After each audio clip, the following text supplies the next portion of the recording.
Muito bem, estamos aqui com o livro Estudando a Mediunidade, de Martins Peralva. Para você que está vendo esse vídeo agora, nós já estamos no capítulo 34, chama-se Desencarnação. Mas aqui no canal nós temos uma parte lá em cima, se você entrar pelo computador fica mais fácil. Pelo celular às vezes a pessoa se atrapalha um pouco. Tem lá vários itens, um deles é o item playlist. Você clicando na playlist, haverão diversos cursos, inclusive o curso chamado Desenvolvimento Mediúnico, onde lá tem práticas para que você aprenda a trabalhar as mais diversas modalidades de mediunidade, aí onde você achar melhor, com segurança, e também tem todos os capítulos deste livro sendo trabalhado lá, onde nós explicamos, elucidamos, esclarecemos alguns pontos. Tá bom? Então vamos lá. Desencarnação. Parecerá estranho o fato de incluirmos no presente livro, todo ele consagrado ao estudo da mediunidade, um capítulo especial sobre desencarnação. Aí aqui ele vai falando: esclarecemos que essa página decorreu do estudo do capítulo Mediunidade no leito de morte, e a sua inclusão tem a finalidade de focalizar um dos mais sagrados momentos da existência humana, qual seja o da morte. Isso é, do retorno do viajor terrestre à pátria espiritual. Lembrando, tá? Que as pessoas falam: você acredita em extraterrestre? É só dizer: eu acredito em mim mesmo, porque todo mundo aqui é um extraterrestre. Ninguém pertence à Terra.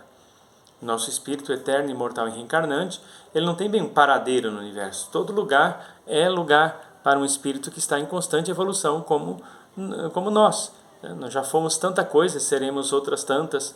Então, nós não somos da Terra, nós estamos aqui na Terra. Então, extraterrestres somos todos nós. Entre os inúmeros momentos dignos de respeito dentro da vida, tais como o do nascimento, da oração, da reunião, nossos templos de fé e etc., o ato desencarnatório deve inspirar-nos o máximo apreço. Se imaginássemos tudo quanto se passa na hora da partida, seríamos mais respeitosos e dignos toda vez que presenciássemos um falecimento. O esforço e a abnegação dos mentores espirituais na desencarnação de determinadas criaturas é realmente digno de menção. Então vamos lá. Cooperadores especializados aglutinam esforços no afã de desligarem sem incidente o espírito eterno do aparelho físico terrestre.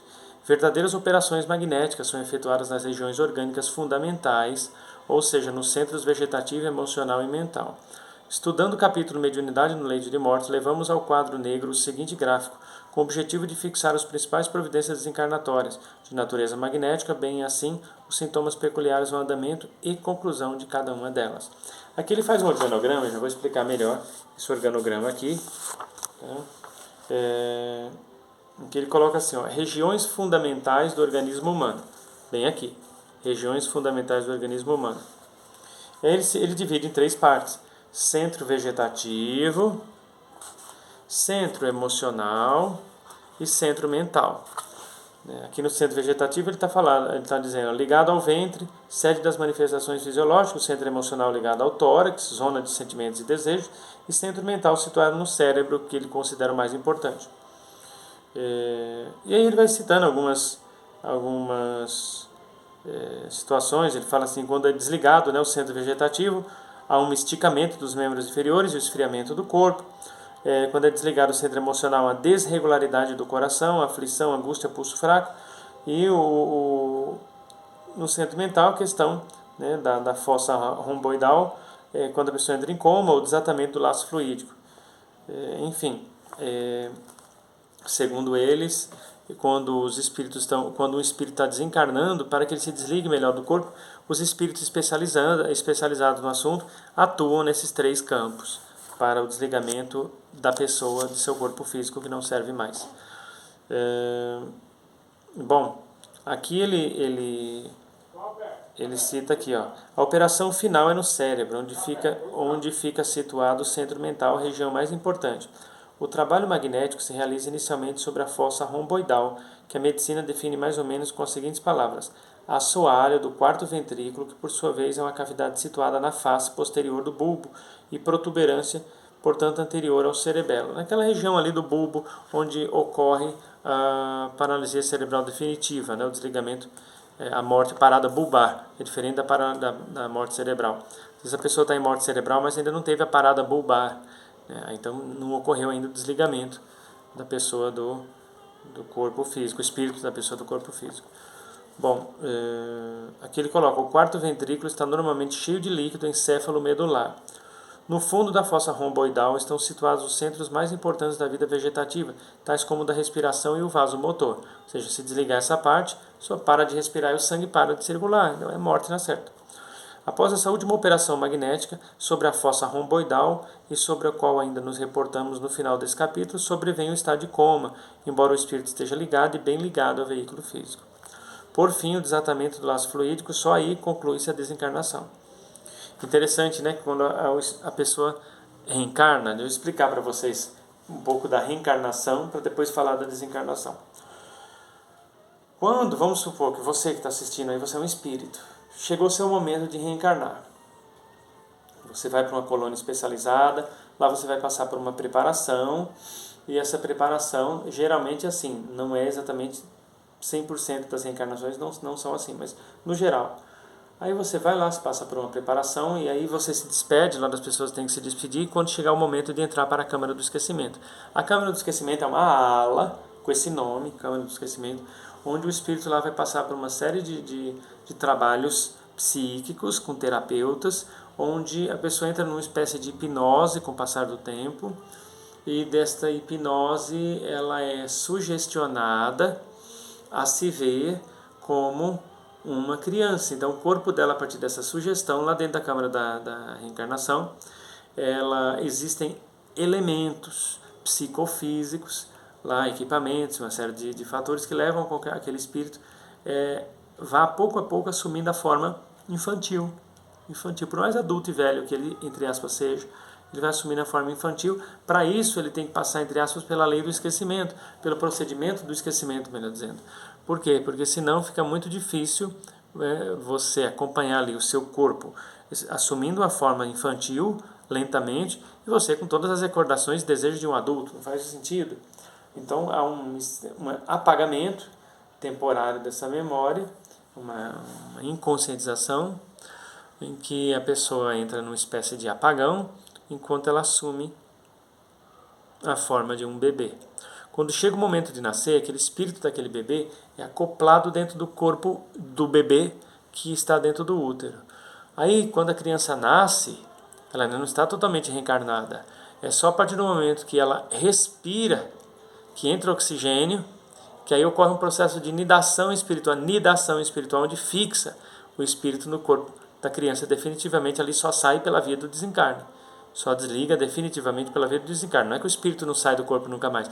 Ele sai através do sono, pelo fenômeno da emancipação da alma, através de projeções conscientes, uma série de fatores.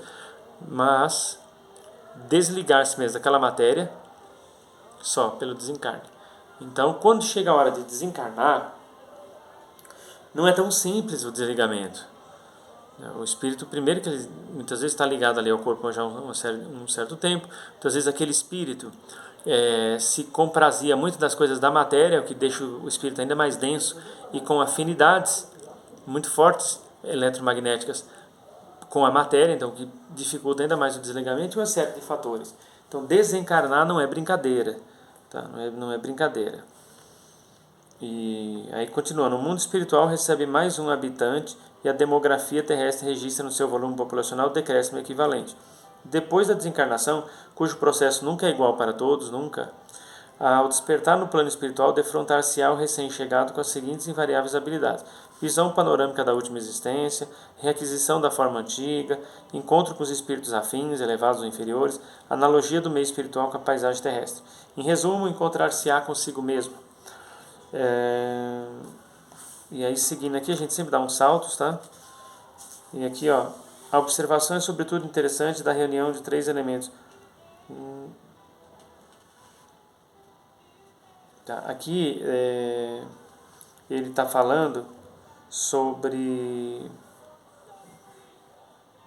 alguns fatores em que sobre a operação feita para que o espírito desencarne melhor.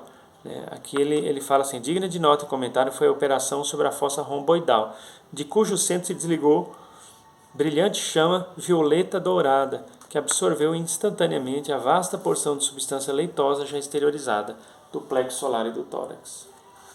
A observação é sobretudo interessante da reunião desses três elementos: chama violeta dourada, saída da fossa romboidal, substância extraída do plexo solar e substância retirada do tórax. Resultou a constituição da nova forma perispiritual do desencarnado.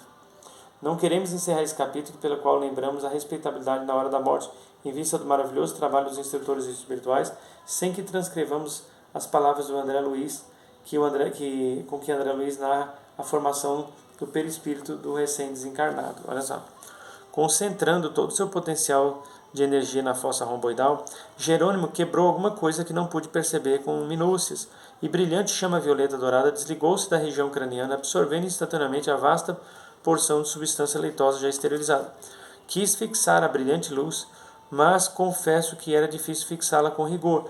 Em breves instantes, porém, notei que as forças em exame eram dotadas de movimento plasticizante. A chama mencionada transformou-se em maravilhosa cabeça, em tudo idêntico à do nosso amigo em desencarnação, constituindo-se após ela todo o corpo perispiritual de Dimas, membro a membro, traço a traço. Segundo o parecer de André Luiz, aquela chama violeta dourada representava o conjunto dos princípios superiores da personalidade. Ante tão magnificente narrativa, um só pensamento nos domina, emocionando-nos o coração agradecido, qual seja de profundo amor pelo Pai Celestial, Criador da vida. Veja bem, muita gente me perguntou, pessoas estão acompanhando esse estudo e se adiantam um pouco nos capítulos, falam, quando você chegar no capítulo tal, você vai falar sobre aquela chama violeta dourada. É verdade que o nosso perispírito é feito de um fogo violeta dourado? Não, não é bem assim. É assim. Nesse caso, o espírito que estava desencarnando passou por um processo de desligamento. Os espíritos fizeram o que eles chamam de cirurgia magnética para ajudar no desligamento. Quando eles atuaram sobre o cérebro ali, saiu daquela região, que eles citam, né? Saiu dessa região da fossa romboidal uma brilhante chama violeta dourada. Tá. Como ele explicou, ali era um conjunto de forças psíquicas voltadas à personalidade, à natureza da pessoa.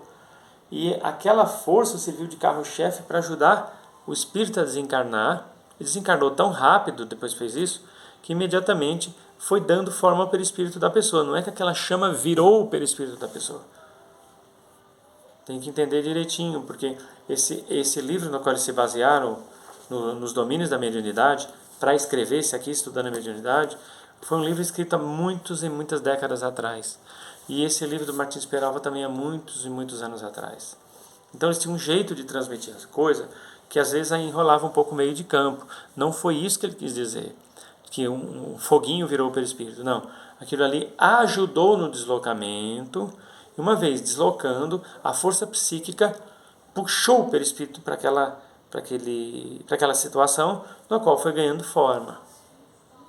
E o mental se acoplou dentro do perispírito. Entendeu? Se não tiver claro, pode entrar em contato comigo que eu vou esclarecer, mas vou tentar explicar aqui de novo. O morto estava lá, o quase morto, né? Deitado num lugar. Os amigos espirituais chegaram nele e aplicaram todas aquelas cirurgias eletromagnéticas que eles fizeram na região do ventre, na região umbilical, plexo solar, para ir soltando a pessoa nos chakras que eles acharam necessários. Se quisesse atuar no cardíaco, atuava, no laríngeo atuava, enfim. Chegou a hora que eles foram atuar na cabeça. Tá? Na cabeça nós temos vários chakras. Tem o coronário, tem o frontal, tem o coordenador.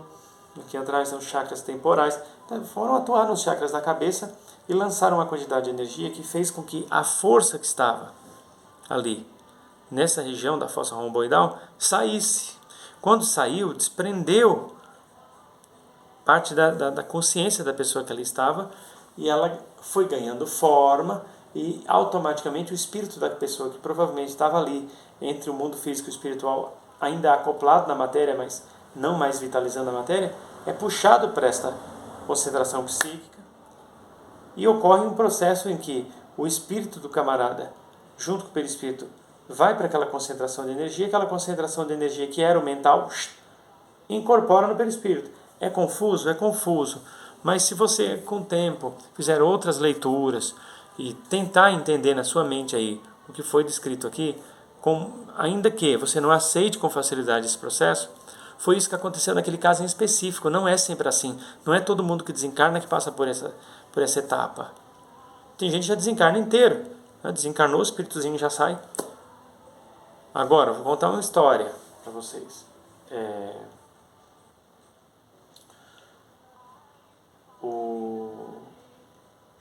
Um amigo nosso soube de um tio dele que havia desencarnado, assassinado. E esse tio gostava muito de ficar na fazenda de um primo dele. Certo dia, pessoas que moravam perto da casa da fazenda, que estava desocupada naquele dia, perceberam que como se tivesse alguém na casa, lâmpadas se acendendo, móveis se arrastando.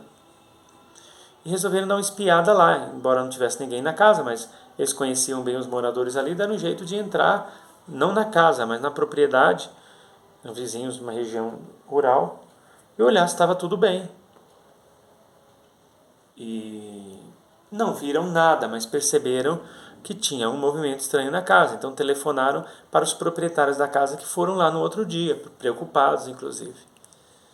E constataram que muita coisa na casa tinha sido mexida, mas nada havia sido subtraído e as portas estavam intactas. Então, se alguém entrou ali, alguém tinha a chave. E aí, como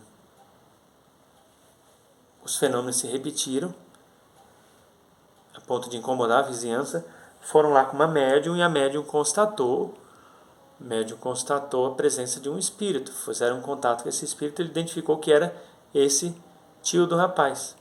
O que aconteceu? Ele já tinha desencarnado há uns 2 meses. Assim que ele desencarnou, segundo o relato dele, para os vivos, ou seja, para os encarnados, ele ficou um tempo sem saber de nada. Inclusive, ele quando despertou e ele percebeu que ele estava num lugar muito esquisito, indefinível, como se tivesse uma névoa e um vento. O tempo inteiro ele tinha que andar contra uma ventania, mas não enxergava nada. Tudo cinza, muita fumaça e vento. Mas escutava às vezes alguns gritos e algumas vozes em aflição. Depois ele perde a consciência e se dá conta de que ele estava no quintal dessa fazenda que ele gostava muito. Então, provavelmente, a mente dele, para proporcionar um pouco de paz para ele, fixou numa cena que ele gostava muito, que era ficar nessa fazenda. E foi para uma espécie de barranco, de onde lá ele via parte da cidade lá embaixo. Ele aproveitou, como estava frio, e entrou na casa, ele contando. E como a casa não tinha ninguém, e ele era acostumado a estar lá na casa, ele foi andar pela casa e ver se tinha comida, se tinha roupa, achou uma jaqueta. Segundo ele vestiu essa jaqueta, mas segundo o que consta, a jaqueta continuava lá no mesmo lugar onde estava. Ele aqui na mente dele fez isso. Aí algumas pessoas perguntam, mas como ele conseguiu vestir a jaqueta se a jaqueta continuou lá no mesmo lugar? É assim, quando o espírito desencarna, ele não tem noção que desencarnou, ele vai, por exemplo, numa casa que ele gostava, ele vê lá uma roupa, já que ele está com frio, ele pega aquela roupa, na cabeça dele ele está pegando mesmo, ele está imaginando. A mente dele vai criando aquela roupa, ele veste, põe os bracinhos dentro da manga, tudo certinho, às vezes até fecha o zíper. A mente dele plasma aquilo ali. Tanto é que ele vai perdendo as forças com o tempo. De tanto plasmar coisas, ele vai perdendo as forças, muitas vezes até desfalece, não sabe nem porquê, tempos depois. Que ele, como não sabe ainda que desencarnou, ele tenta levar uma vida normal de um encarnado, ele vai fazendo as coisas de desencarnado, muitas vezes até pega a comida, põe na panela, refoga, faz, cozinha. Ele realmente está fazendo tudo aquilo ali com a mente dele. E quando ele sentar para pegar o prato, colocar a comida e levar à boca, ele vai sentir o gosto da comida, aquilo ali vai fazer uma digestão nele, ele vai ao banheiro, tudo. Só que isso consome muita energia, a ponto de chega uma hora que ele definha, passa mal. Aí onde muitas vezes, se houver merecimento, os benfeitores se aproximam e instruem aquele espírito que ele não tem mais o corpo físico, aqueles fenômenos todos estão acontecendo por conta da mente dele que está criando aquela situação, só que a amargos custos, né? Então, que é gastar toda a energia dele. Aí é onde muitas vezes, conforme a necessidade, o merecimento e o esforço, cada um vai receber o encaminhamento necessário. Alguns são levados até para sessões de mesa branca, onde são melhores esclarecidos, porque uma vez o espírito estando acoplado à matéria do médium, ele tem um choque anímico, ele sente a força eletromagnética da matéria e ele consegue se dar conta melhor das situações em que ele se encontra, consegue entender melhor, raciocinar melhor e sentir melhor uma série de coisas, inclusive a si próprio, onde ele muitas vezes tem plena noção de que ele não tem mais o corpo físico, de que ele não está mais nesse plano e até muitas vezes ele consegue, devido à carga eletromagnética do médium, devido à proximidade com o médium ali, dando aquela comunicação, ele consegue ter concentração suficiente para enxergar outros desencarnados que até então muitas vezes ele não enxergava. E onde ele muitas vezes a espiritualidade traz algum ente querido já desencarnado há mais tempo, que está numa situação melhor, para esclarecer aquele irmão e convidá-lo para seguir no tratamento. A maioria 90% aceita. Outros oferecem ainda grande resistência, mesmo vendo no painel mental o seu próprio desencarne. Alguns não acreditam, falam que aquilo é uma hipnose, é um jogo, o que vocês querem com isso? Nesse caso é bom colocar o irmão desencarnado para adormecer, encaminhá-lo aos postos de atendimento astral superior e pedir que ele seja trazido ali para aquele ponto de luz ou para outro para receber futuros esclarecimentos. Tá bom? Então é isso que eu quero recomendar a vocês que comprem o livro do Martins Peralva, se inscreva aí no canal Hernani Douglas. O canal Hernani Douglas não é monetizado, nunca vai ser monetizado, nosso objetivo não é ganhar dinheiro com o canal, mas sim proporcionar um pouquinho de esclarecimento a ti. Eu sei que muitos de vocês até sabem mais que a gente, tá? E nós estamos recebendo bastante sugestão de vídeos e pretendemos falar sobre os assuntos sim que chegaram até nós. Vai ser muito bom para todos nós, inclusive para o nosso crescimento e para a troca de experiência com vocês. Tá bom? Se inscreva aí no nosso canal, divulgue nosso trabalho, porque nós precisamos de vocês e de inscritos. Tá bom? Deus abençoe, muita paz, muita luz e até a próxima oportunidade, se Deus assim nos permitir. Qualquer coisa, entre em contato com a gente para sugerir temas. DDD 11, telefone 96551 9042.